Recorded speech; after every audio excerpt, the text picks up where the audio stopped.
আজকে আমি আপনাদের আমার অত্যন্ত প্রিয় একটি রেসিপি শেয়ার করব। এটা শেখা আমার দিদির কাছ থেকে। হ্যাঁ, আমি কচুরলতির কথাই বলছি। আপনারা সবাই কম বেশি কচুরলতি রান্না করতে জানেন, কিন্তু আমি কিভাবে কচুরলতিরা সাধারণত রান্না করে থাকি আজ আমি আপনাদের সাথে শেয়ার করব। তার সাথে কচুরলতি কিভাবে কাটতে হয়, অনেক নতুন গৃহিণীরা আছেন যারা জানেন না, তাদের জন্য আমার কচুরলতি কীভাবে কেটেছি আমি সেটাও আমি আপনাদের সাথে শেয়ার করেছি।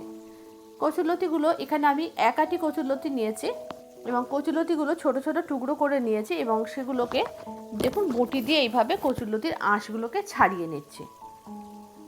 সাধারণত কচুরলতি এনে 1-2 দিন ঘরে রাখার পর সেই কচুরলতি রান্না করবেন, তাতে খোসা ছাড়াতেও সুবিধা হয় আর গলা লাগাও ভয় থাকে না।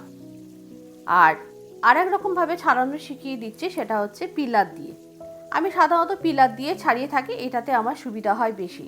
পিলার দিয়ে কচুরলতির আঁশগুলো খুব সহজেই ছাড়িয়ে নেওয়া যায়। এইভাবে আমি সমস্ত কচুরলতিগুলোকে ভালো করে ছাড়িয়ে পরিষ্কার করে নিয়েছি এবং একটা সসপ্যানের মধ্যে বেশ কিছুটা পরিমাণ জল দিয়ে কচুরলতিগুলো একটু ভিনিগার দিয়ে আমি সিদ্ধ করে নিয়েছি। অপরদিকে কচুরলতিতে দেওয়ার জন্য আমি বেশ কয়েকটা রসুন এবং 2টো বড় সাইজের কাঁচা লঙ্কা একটু হামাল দিস্তাতে থেতো করে নিয়েছি। এখানে কোনো বাটা মশলা দেওয়ার দরকার নেই। কচুরলতি রান্না করতে গেলে একটু বেশি তেল দিয়ে রান্না করতে হয়, তাহলে আর গাল লাগার ভয় থাকে না।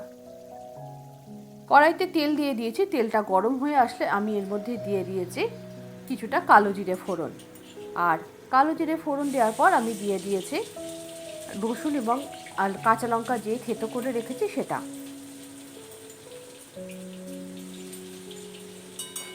রসুন এবং লঙ্কাটা খুব ভালো করে তেলের সাথে একটু ভেজে নিতে হবে।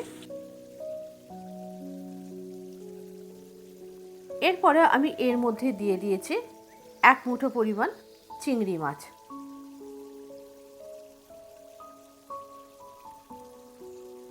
আজকে আমি আমিষ কচুরলতি রান্না করছি, তাই চিংড়ি মাছ দিয়েছি। আপনারা নিরামিষ করলে কিন্তু নারকেল কোড়াও দিতে পারেন।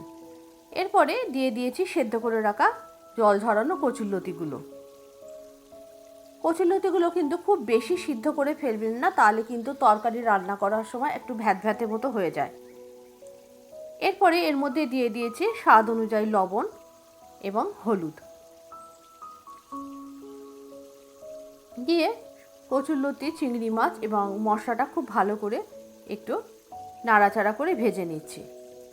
গ্যাসের ফ্লেমটা কিন্তু একটু আস্তে দিয়ে আস্তে করে করে রান্না করবেন, তাতে কচুরলতির টেস্টটা অনেক বেশি ভালো হয়।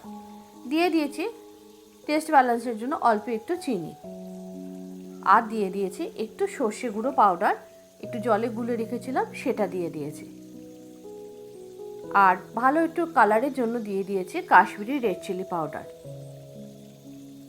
দিয়ে সমস্ত উপকরণ খুব ভালো করে নাড়াচাড়া করে নিয়েছি। এই সময় কচুরলতিটা কিন্তু এমনিতেই আগের থেকে সিদ্ধ করা, তবুও একটু তরকারিটা মাখা মাখা হওয়ার জন্য কচুরলতিটা কিন্তু একটু খুন্তি দিয়ে একটু ঘেটে ঘেটে দেবেন, তাতে খেতে ভালো লাগবে। কচুরলতিটা একদমই রান্না হয়ে গেছে। আপনারা চাইলে শেষে নামানোর আগে উপর থেকে একটু কাঁচা তেল ছড়িয়ে দিতে পারেন, কিন্তু আমি এখানে দিইনি।